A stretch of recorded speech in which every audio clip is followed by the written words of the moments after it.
morning, everyone, or afternoon as it is. Welcome. I'm Clare, Reid, Strategic Innovation Director at FinTech Scotland. So for those of you who haven't met us yet, we're the cluster management organisation responsible for bringing fintechs, financial institutions and others, including regulators, together to accelerate the adoption of technology in financial services. I'm delighted today to welcome our expert panel to discuss how we turn regions into AI engines, focusing particularly on public-private partnerships and how they're reshaping the regional tech map. Just before we get started, I just want to welcome my panel. Perhaps if I can ask the panel just to sort of give a wave, since I've not managed to sit you in the right order. So first, we've got Abe Mauleon, who is co-founder and managing director of AI West and co-founder of Muna Finance, a payroll savings innovator. As I say, they're based in the southwest. Then we have Alex Craven on the far left. He is co-founder and CEO of DataCity. Some of you might have used their data. They are emerging economy data specialists. Then we have Tony O'Rourke, who is Director of Engineering at the AI Innovation Lab at Kyndryl. They're based in Liverpool and they're a global IT infrastructure specialist. And then to my immediate left, please welcome Asha Sangray. She is founder and CEO of Profylr. They're a fintech specialising in predictive intelligence, and they're based in Glasgow and in London. And last but not least, James Edwards.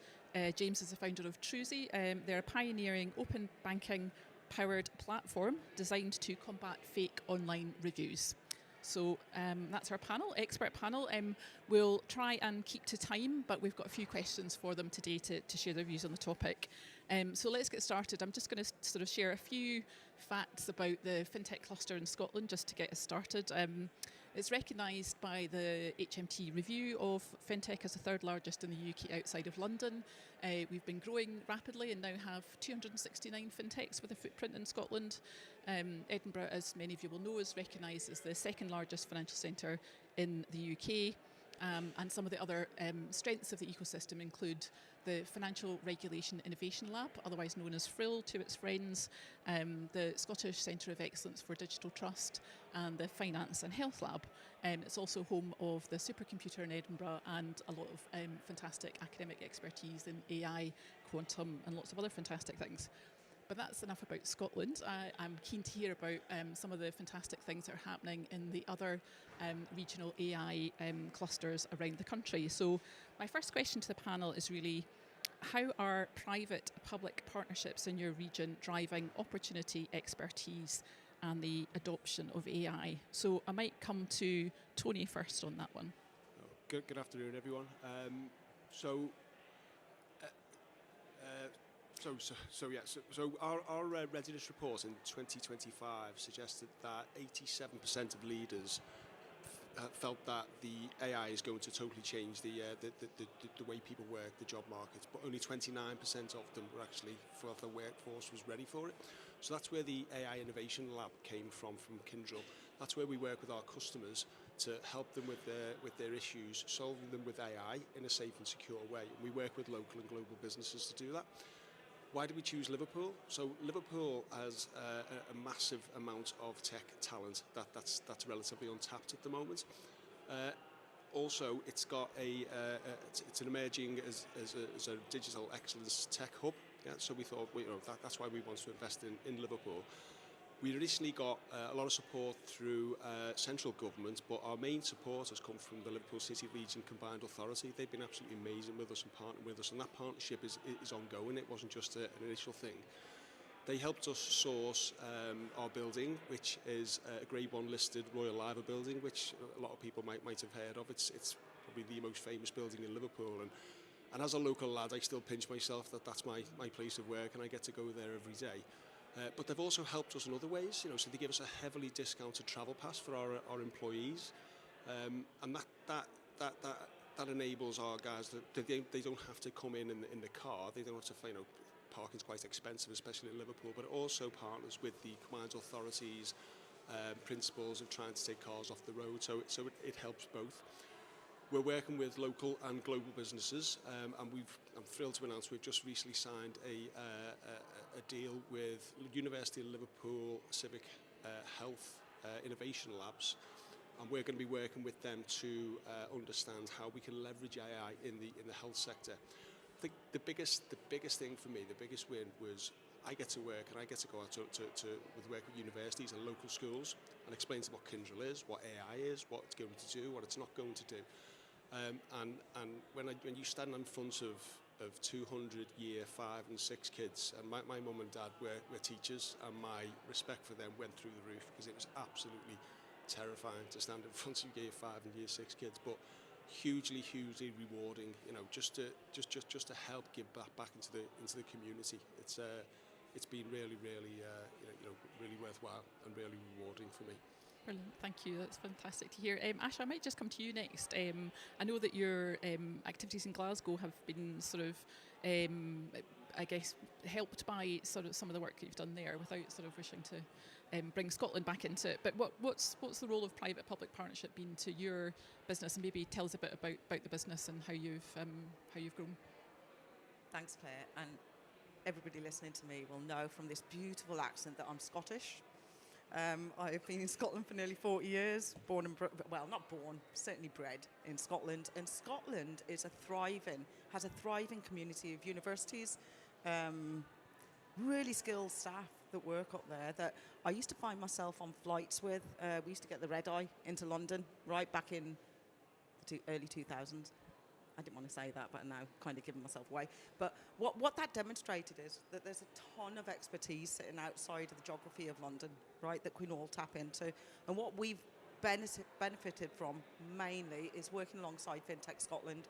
We've entered 2 Frill challenges, and those Frill challenges were really important because they weren't abstract challenges, and this is where public and private work really well. They're actually tangible challenges where you had to go and build something with a firm that exists, that created a level of exposure that would take years to manifest, really, right? So those public-private partnerships are critical, and I think Scotland, and I do have to bring it back, has been incredibly good to us. It's a thriving community, and I think when you start to see those forums start to establish geographically in the north and in Scotland, you start to put people like Alex Tomaszek at the head of it, that has walked the founders and the innovation path, you start to get really credible conversations, and that collaboration between public, private, going directly into firms that can use your technology is the most tangible benefit you can get.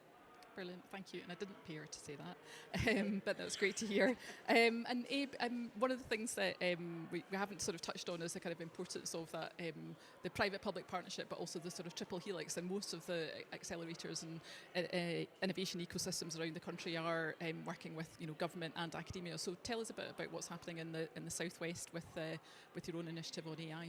Yeah, absolutely. I know that individually we are here to defend our regions, but I think Bristol is perfect example or a perfect answer to this question, because in terms of public investment, the government spent 225 million in building Isambard AI in the region, so the UK's most powerful computer, right? In terms of private example, now we have Lloyds Banking Group naming Bristol as their AI capital, so bringing all of the talent into the region. So then you're seeing the cooperation and collaboration between private and triple helix. What we're doing is obviously coordinating with universities, because you see the talent pipeline fitting directly into not just building the infrastructure, but also the new frontier AI models. And what are some of the things that you're doing or you anticipate doing with the supercomputing power?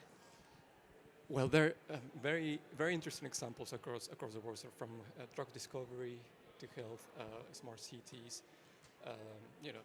There's really good examples, and I think we'll start seeing, the real actual outputs in a few months, hopefully. And actually, a few days ago, Sovereign AI announced the 7 companies that will benefit directly from the infrastructure. So these companies like Odyssey, Cursive, Cosine, they'll become the frontier for the UK, right? And regardless of where they sit, they're going to benefit from the infrastructure based in the southwest. So let's keep that in mind. Great, thank you. And James, can you tell us a bit about what's happening in the West Midlands and how it's helped your own business?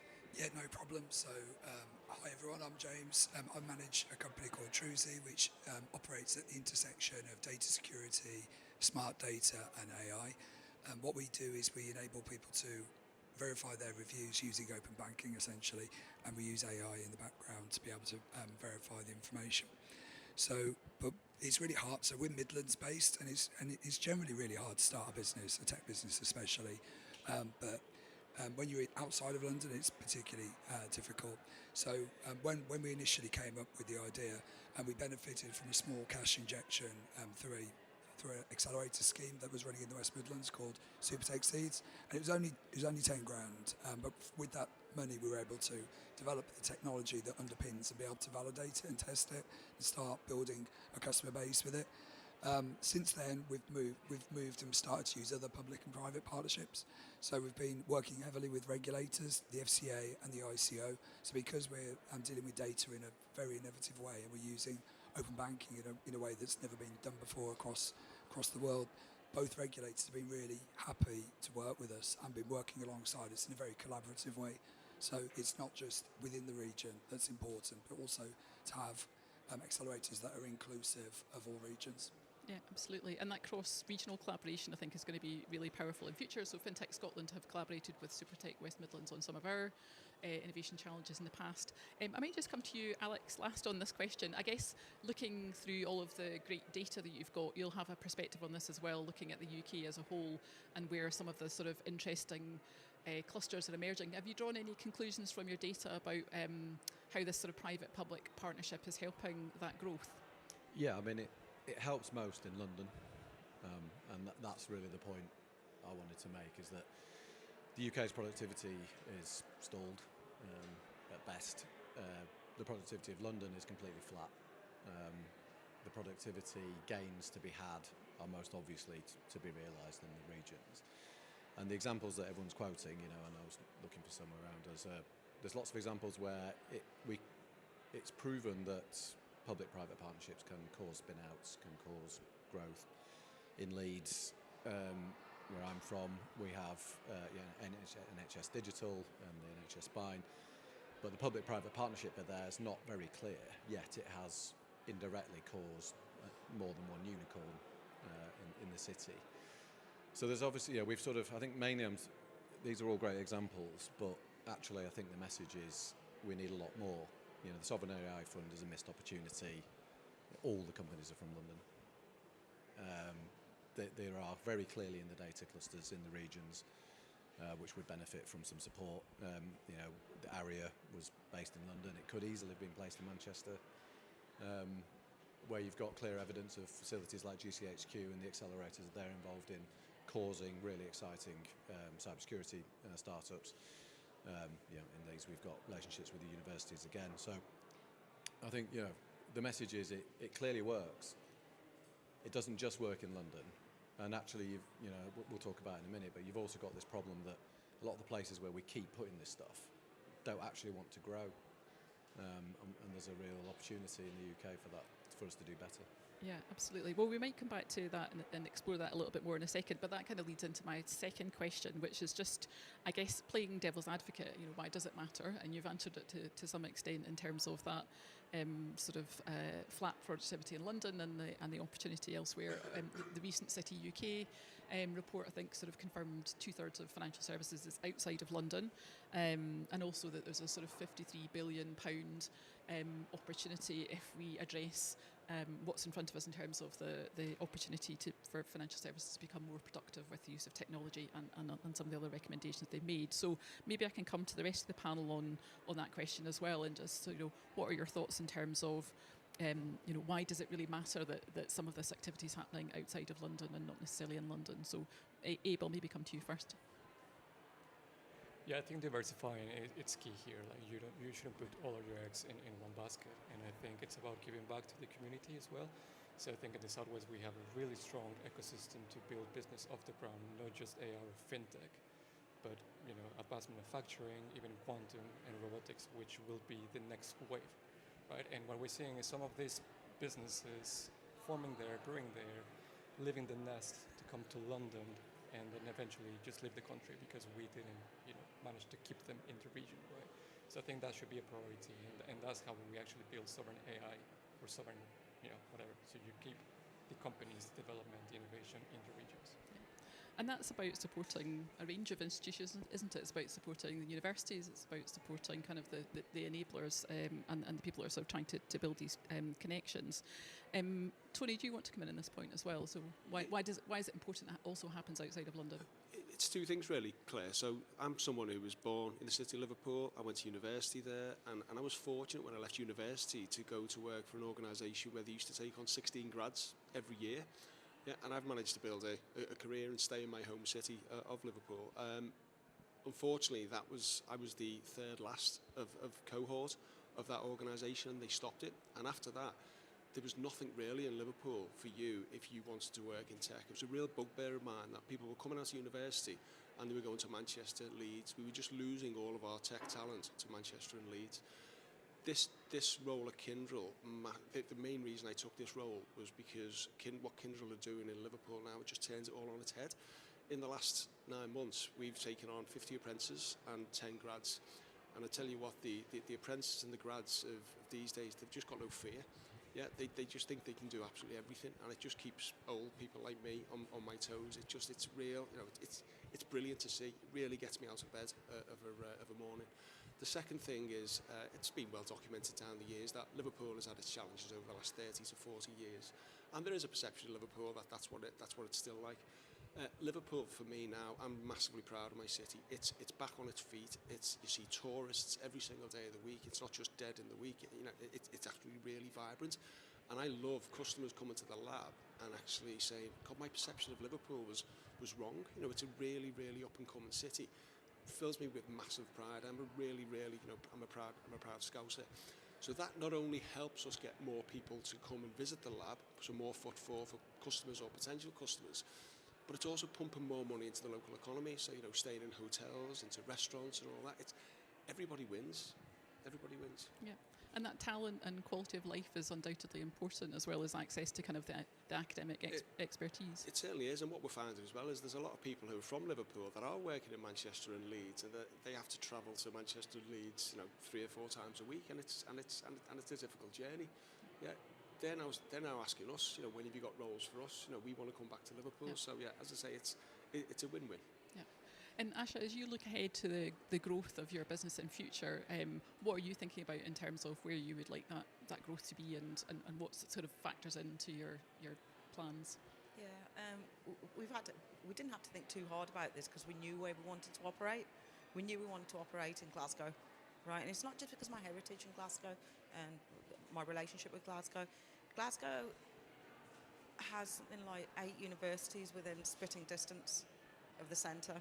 All right, it's got a great amount of talent in there, and I think the old way when I joined this industry around travelling into London to do your work and then heading back, that shifted. So I don't think anybody now really believes that you have to create exceptional hubs in London, right? You want your operations to be somewhere where you can get diversity of thinking, you can get diversity of talent, and you can actually excite different regions to become something quite powerful. And I think there's a real appetite to be part of that journey when you speak to some of the younger generation that are coming in now, and we have a responsibility to pass that over to them, right? Because financial services, believe it or not, and brace yourselves, has never been the sexiest industry in the world, right?